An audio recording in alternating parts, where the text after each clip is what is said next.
बच्चों, हमने संज्ञा के विकार पढ़े थे। लिंग, वचन और कारक, 3 संज्ञा के विकारी शब्द हैं। तो लिंग और वचन हमने पढ़ लिया। आज क्या पढ़ना है? कारक। कारक क्या होता है?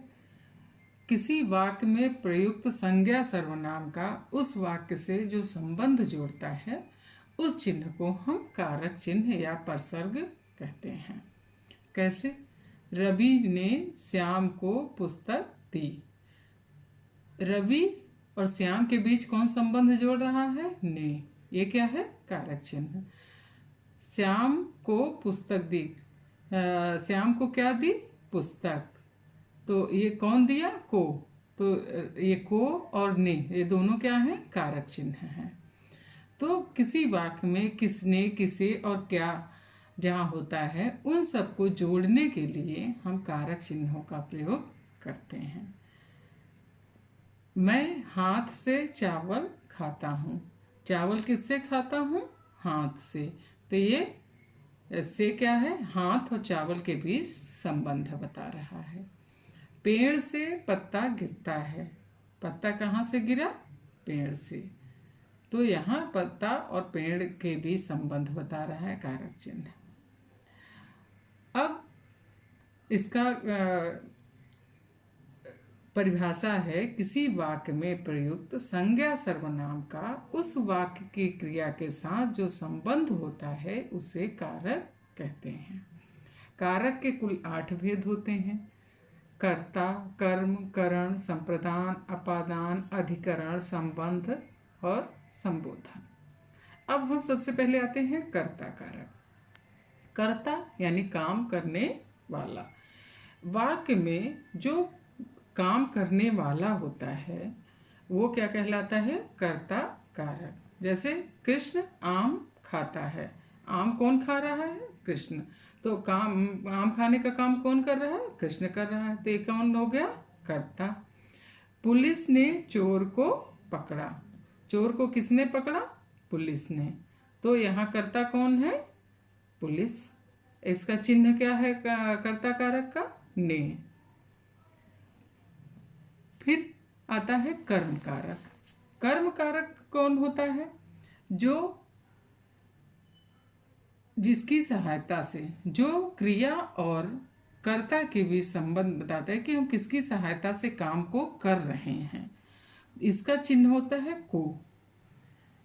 वाक्य की क्रिया का फल जिस संज्ञा सर्वनाम पर पड़ता है उसे हम कर्म कहते हैं।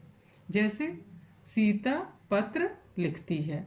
अगर ये हम कहते हैं सीता लिखती है तो यहाँ कर्म नहीं होगा, और ये पत्र यहाँ क्या है? कर्म है।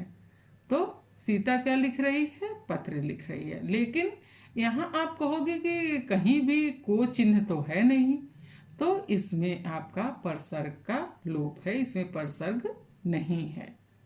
लेकिन इसका मतलब ये नहीं कि कर्म कारक नहीं, इसमें कर्म है लेकिन यहाँ परसर्ग नहीं है, वो चिन्ह नहीं है। मैंने कुत्ते को प्यार किया। मैंने किसे प्यार किया? कुत्ते को। तो यहाँ क्या है? कुत्ते को और कर्म है, और मैं करता हूँ, और प्यार किया ये क्या है? क्रिया है। तो क्रिया और कर्ता के बीच कौन संबंध बता रहा है? ये कर्म। अब आता है करण कारक।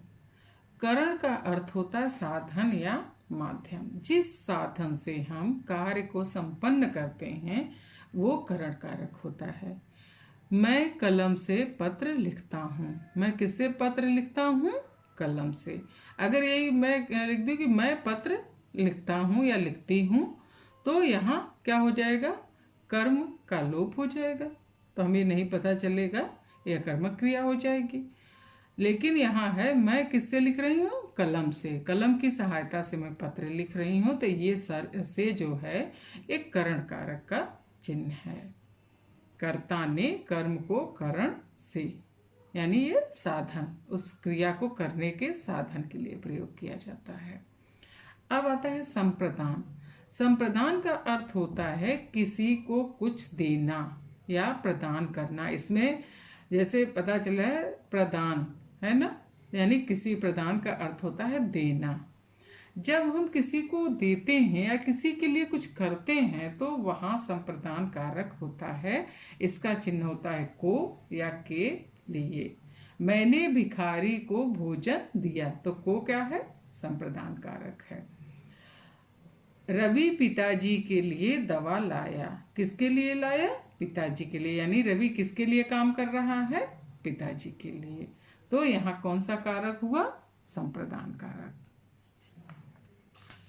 अब आता है अपादान। अपादान का अर्थ होता है अलग होना, किसी से अलग होने, पृथक होने के लिए जिस चिन्ह का हम प्रयोग करते हैं उसे अपादान कारक कहते हैं। इसका भी कारक चिन्ह है से। पत्ता पेड़ से गिरता है, यानी पत्ता कहाँ से गिर रहा है? पेड़ से, यानी पत्ता पेड़ से अलग हो गया है। गंगा हिमालय से निकलती हैं, गंगा कहाँ से निकल रही हैं? हिमालय से, यानी गंगा हिमालय से अलग हो चुकी हैं। तो जहाँ अलग होने का भाव होता है वहाँ अपादान कारक होता है। इसका भी कारक चिन्ह होता है से, और करण कारक का भी चिन्ह होता है से, लेकिन वहाँ से साधन के लिए प्रयोग होता है और यहाँ से अलग होने के लिए प्रयोग होता है। फिर आता है अधिकरण कारक। अधिकरण कारक का जो अर्थ होता है वो आधार या स्थान के लिए प्रयोग किया जाता है, यानी हम क्रिया किस आधार पे, किस स्थान पे कर रहे हैं। जैसे फल थैले में है, इसका चिन्ह क्या होता है? में और पर। तो फल किस में है? थैले में। घड़ी मेज पर है, यानी घड़ी कहाँ है? मेज के ऊपर रखी हुई है। बर्फ पर्वतों पर गिरती है, बर्फ कहाँ गिर रही है? पर्वतों पर। फिर आता है संबंध। संबंध जैसे कि नाम से ही पता चलता है कि वाक्य में आपका संबंध बताया जा रहा है, वहाँ संबंध कारक होता है। उसका नाम रवि है, यानी रवि किसका नाम है? हम ये संबंध बताए, यानी वो जो व्यक्ति है उसका नाम क्या है? रवि है। अब यहाँ भी देखिए कारक चिन्ह का लोप है, यहाँ कोई परसर्ग नहीं दिख रहा है। संबंध कारक का चिन्ह क्या होता है? का के की रा रे री। गीता की बहन आ रही है, किसकी बहन आ रही है? गीता की। इसका चिन्ह क्या है? की। राधे श्याम संजीव के पिता हैं, राधे श्याम किसके पिता हैं? संजीव के। तो यहाँ का चिन्ह क्या है? के। अब आता है संबोधन कारक। संबोधन यानी हम किसी को संबोधित करने के लिए जिन कारक चिन्हों का प्रयोग करते हैं वहाँ संबोधन कारक होता है। जैसे हे राम, यानी हम ईश्वर को याद कर रहे हैं। हे राम, बच्चों ने तो नाक में दम कर दिया। अरे तुम कब आए?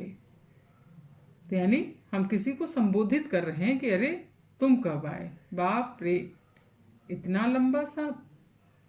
तो यहाँ जो होता है विस्मयादि बोधक की तरह चिन्ह लगे हुए होते हैं। तो बच्चों आपने कारक समझ लिया होगा। आगे हम ये आपको तालिका दिखा रहे हैं, इस तालिका को ध्यान से देख लीजिएगा, इसमें उदाहरण भी हैं, तो आपको और भी अच्छी तरह से समझ में आ जाएगा कारक।